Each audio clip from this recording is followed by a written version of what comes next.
Alrighty, I hope everybody's ready for the dessert for tonight. Well, my tonight, at least. Your afternoon or evening, or whatever it may be. If you want to see more of the series, you know what to do. And if you haven't heard yet, because I keep talking about it, me and the missus did a podcast this weekend with 2 hours of me rambling on about sci-fi. That sort of thing interests you, check the description. There will be a link. I just want to give a quick thanks to the Tier 5 channel members and patrons. Bob the Dragon, Data Magnet, Sergeant Puma, Cat Crab Lobster, and Duck Machine. Thank you very much for the support. It is much appreciated. Anyways, on to the story. Night beasts, night stalkers, night terrors, the people of the night. Putting one in the same room as anyone, even a possible super soldier, meant sentencing him or her to die. Those nocturnal hunters were the stuff of nightmares and horror vids, purely carnivorous. They could eat plant matter like any normal race, but would become blind, start to wither away, and eventually die off without flesh to supplement it. They were small compared to most beings, but incredibly strong and moved faster than the eye could track. With a mouth of razor-sharp teeth, claws to 8 centimeters long on their feet, and a kick powerful enough to take the head off a massive ice-walking Kent, they were near-perfect land predators. The night beasts hailed from Nyx, a high-gravity Class 11 death world far out on the northern galactic rim, and thankfully not anywhere else. Calling them sentient was a matter of debate.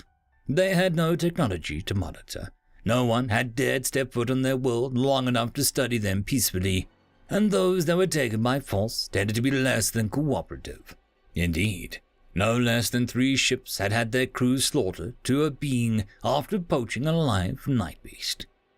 In 2 of the cases, where scans showed only the creature alive on board, the ships were all railgunned into oblivion just to be on the same side. The insurance companies would have much rather written them off as a total loss than risked recovering them. The 3rd case had been different. The ship had been recovered in orbit around Nyx, with a single escape pod missing and nothing but dead bodies aboard. Logs indicated that the creature had gotten loose when the ship was some 20,000 light-years away, warping space at full speed for its home port. Curiously, in order to make the ship reverse course, the emergency lockdown had to have been somehow overridden and the ship's AI reprogrammed. That's not to say no study whatsoever had been done on these things. Solitary specimens had been killed, collected, and studied, but there was only so much a carcass could tell scientists. From the necropsies, they said their brains seemed capable of intelligent thought, but theory and practice were often very different. There was no way of knowing for sure, but AIs tasked with decrypting their language from 1 or 2 illicit probes seemed to think that they were capable. But the recordings of the escape indicated on all 3 of those vessels played back nothing more than an inarticulate screams of rage, untranslatable gibberish, and demands for intercourse. Intercourse this, intercourse that, intercourse you, and so on. Even as they tore throats out with their bare hands and disemboweled stomachs with clawed bare feet.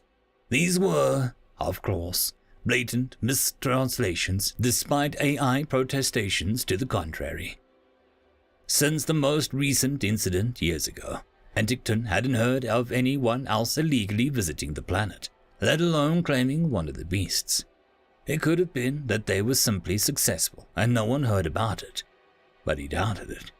Then 2 standard weeks ago, he and his crew of mostly willing servants had been offered more credits than he'd seen outside a lottery drawing for one of the monstrosities alive and in good condition.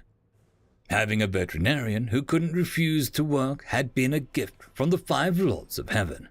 He had agreed to procure the night beast for a very noble buyer, a member of the idle rich, interested in exotic animals for his menagerie.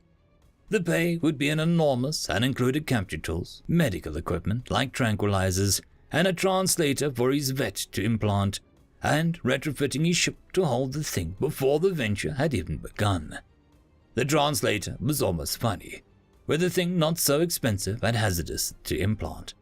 The buyer had insisted that if worse came to worst, they should try to reason with rather than kill and lose what credits he had already invested.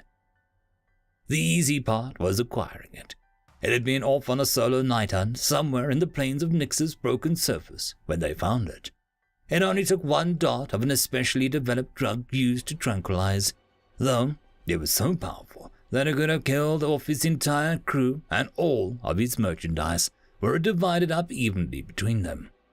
The being had only 4 appendages, smooth skin with soft lavender tone, and had covered itself in skins that weren't its own. A length of jet black fur swept back from where it had attached the top of its head and ran down where its lower appendages met its torso. 2 razor-sharp claws were present on its feet, each almost a decimeter long, with a third tiny vestigial claw on the outsides. Its 3 fingers on each hand were as blunt as any sentience. It was a large specimen of its kind at 175 centimeters, and incredibly dense with heavy muscles. 4 men had to carry it onto the levitation pallet, and then on into its hardened composite cage, which itself was inside a heavily reinforced cargo hold in the belly of the ship. So far, the creature had killed only 3 of the crewmen. As far as the Captain Anticton was concerned, that was a ready and acceptable return on investment. Fewer people to share the prize, and he got to learn who among his men was dumb enough to approach a docile-looking creature during feedings, despite being specifically told not to do so. He had hoped to limit the amount of flesh the thing consumed in order to keep it in a weakened state, but that wasn't going to happen now. It hadn't even finished with the first course before it killed the other 2 crewmen. They had tried to pull their already dead friend from its cage. Instead, they only ended up joining him inside. How a 1.5 meter wide, 2.5 meter tall Tautoran male could fit between 10 centimeter wide gaps in the bars was one of the mysteries of nature. It went to show that if one pulled hard enough, anything was possible. The captain wasn't worried. The night beast ate 3 meals per night cycle, as best as he could tell. They would eventually recover all their wayward crewmen as it threw ill-finished bones from its cage. It had tried to kill a 4th and 5th time, but only managed to take a tentacle off one crewman and shatter another's upper hip. They hadn't gotten close enough to... No.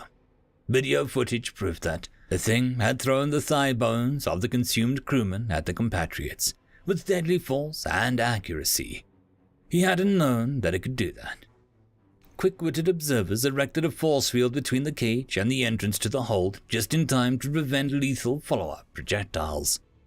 Not once since it had been here had it done anything but roar and scream. He had tried to talk to it a few times, but got nowhere. His conversations always ended the same way, with him having to blast it with a cold water hard enough to kill a man just to shut it up. It rarely worked out first, but when he did it for long enough, it usually just ended up accepting its fate, silently gasping for air, half drowned in the corner of its cell as the water pounded it. He didn't do that more than a few times. It's not that he felt sorry for it, or didn't feel like getting vengeance for his crew, although he could not care less. It was just that he had better things to do than torture a stupid beast. No, he would definitely not be putting the human anywhere within reach of this thing. The snuff vids on the dismemberment would be valuable, sure, but perhaps not as valuable as a slave from an uncharted world.